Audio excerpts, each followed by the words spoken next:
Ka-Express, nakatutok ngayon ang atensyon ng local and international tennis community sa Rizal Memorial Coliseum matapos kumpirmahin ang round of 16 match-up ni Alexandra Ayala sa WTA 125 Philippine Women's Open.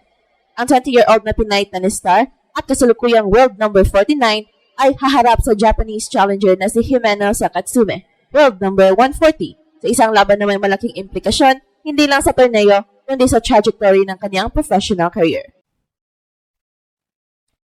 Ito ay bahagi ng official round of 16 slate ng WTA 125 event na ginaganap sa Maynila, isang rare home court opportunity para kay Ayala na maglaro sa harap ng libo-libong Pinoy fans. Matapos ang kanyang panalo sa nakaraang round laban sa Russian opponent sa straight sets, lumabas ang bahagyang injury concern sa kampo ni Ayala. Gayunpaman, ayon sa mga indikasyon mula sa kanyang performance and team updates, fit to compete ang Pinay at inaasahang sasabak ng walang restriction sa susunod na laban. Si Sakatsume sa kabilang banda ay pumasok sa round of 16, bitbit ang momentum matapos talunin ang mas mataas na rank na si Naoki Hibino ng Japan. Kilala ang Japanese player sa kanyang all-court game, mabilis na footwork at mataas na breakpoint conversion, isang kombinasyon na posibleng mag-test sa baseline heavy style ni Ayala. Sa statistical comparison, si Ayala ay may mas mataas na ranking at mas agresibong baseline output bilang isang left-hander. Habang si Sakatsume naman ay may mas malawak na professional match experience at 5 ITF singles titles.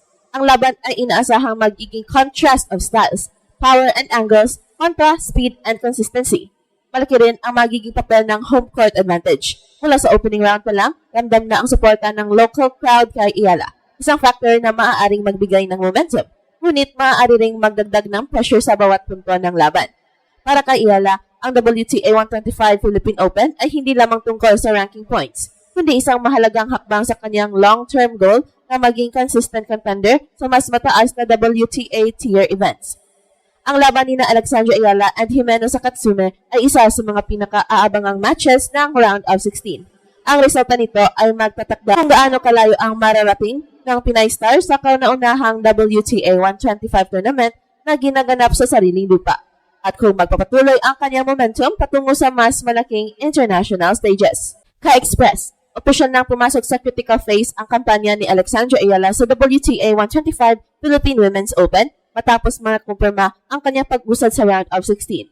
Sa gitna ng lumalakas na national attention, haharap ang 20-year-old na Pinay tennis ace, kasalukuyang world number 49, sa Japanese challenger na si Himeno Sakatsume, world number 140 sa Rizal Memorial Coliseum. Ito ang unang pagkakataon na ang Pilipinas ay nag-host ng isang WTA 125 level tournament, at malinaw na si Ayala ang sentro ng kwento. Hindi lang dahil siya ang pinakamataas na ranked Filipina sa kasaysayan ng WTA rankings, kundi dahil ang bawat panalo niya rito ay may kaakibat na ranking points, confidence boost, and long-term positioning sa international circuit. Pumasok si Ayala sa round of 16 matapos ang isang controlled straight sets victory sa nakaraang round.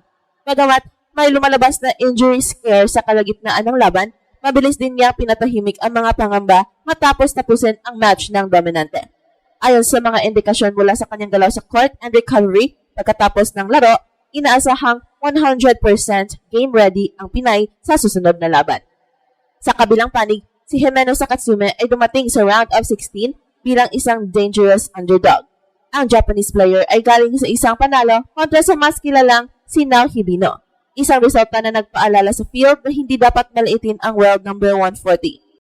Kilala si Sakatsume sa kanyang consistency, speed and mental toughness, mga katangiang madalas nagiging problema ng aggressive baseliners. Sa papel, malinaw ang advantage ni Ayala pagdating sa ranking and raw power. Bilang isang left-hander, natural na nagkakaroon siya ng angle advantage lalo na sa cross-court exchanges. Ang kanyang baseline pressure ang naging susi sa mga nakaraang panalo niya sa torneo. Ngunit sa antas ng WTA 125, hindi sapat ang power lamang. Ang disiplina and shot selection ay nagiging mas mahalaga habang tumataas ang stakes. Mahalaga rin tingnan ang context ng home court. Ang Rizal Memorial ay puno ng local na suporta, isang bagay na bihirang maranasan ng mga international players tulad ni Sakatsume. Para kay Ayala, ang crowd ay maaaring magsilbing fuel sa mahabang rallies. Para sa kalaban, maaari itong maging distraction lalo na sa crucial points tulad ng break chances and deuce situations. Ang round of 16 match-up na ito ay hindi pa quarterfinal, ngunit malinaw na isa ito sa mga tone-setting matches ng torneo. Ang panalo rito ay magbibigay kay Ayala ng mas malinaw na landas patungo sa huling mga yugto ng competition, habang ang pagkatalo ay magsisilbing paalala kung gaano kasikip ang margin sa WTA level. Sa susunod na bahagi, susuriin natin kung paano nagtutunga o nagdabanggaan ang playing styles ni Ayala and Sakatsue at kung anong mga elemento sa loob ng court ang posibleng magdikta ng resulta ng laban. Ka-Express, sa puntong ito ng torneo, ang laban ni Alexandra Ayala at Jimena Sakatsue ay hindi na lang usapin ng ranking. Ito ay magiging test ng execution and adaptability, mga aspeto na kadalasang nagdidikta ng panalo sa WTA 125 level. Tututok tayo sa playing styles, statistical tendencies, at key pressure points na maaari magdikta ng direksyon ng laban.